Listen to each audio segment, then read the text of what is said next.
ED चौकशीसाठी रोहित सुमारे 9 तास कार्यालयात। ईडी कार्यालयातून बाहेर येताच रोहित कार्यकर्त्यांच्या खांद्यावर।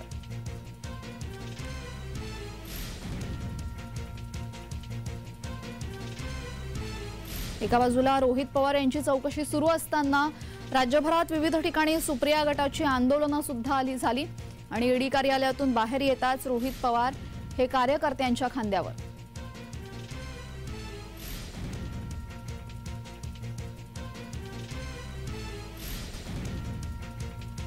रोहित पवार यांच्या ईडी चौकशी संदर्भात महत्त्वाची बातमी। रोहित पवार हे ईडी चौकशी संपवून बाहेर। जोपर्यंत यांची ईडी चौकशी सुरू होती तोपर्यंत मागच्या वेळी सुद्धा शरद पवार हे पक्ष कार्यालयात उपस्थित होते आणि आज शरद पवार यांच्यासोबत त्यांच्या पत्नी तसेच रोहित पवार यांच्याही पत्नी तिथे उपस्थित होत्या।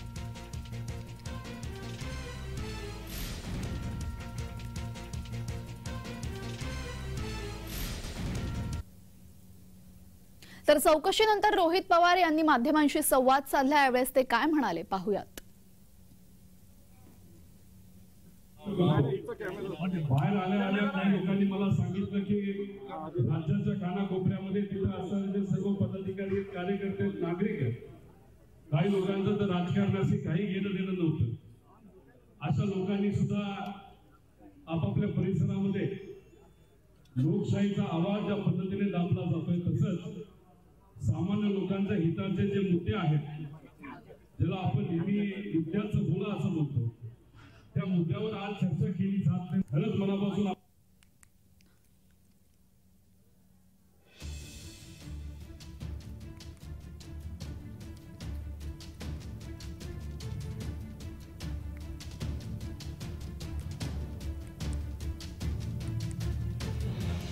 रोहित पवार ईडी चौकशी संपवून 9 तासांनी बाहेर आले। 9 तासांनी बाहेर आल्यानंतर कार्यकर्त्यांनी आणि समर्थकांनी त्यांना खांद्यावर उचलून घेतलं।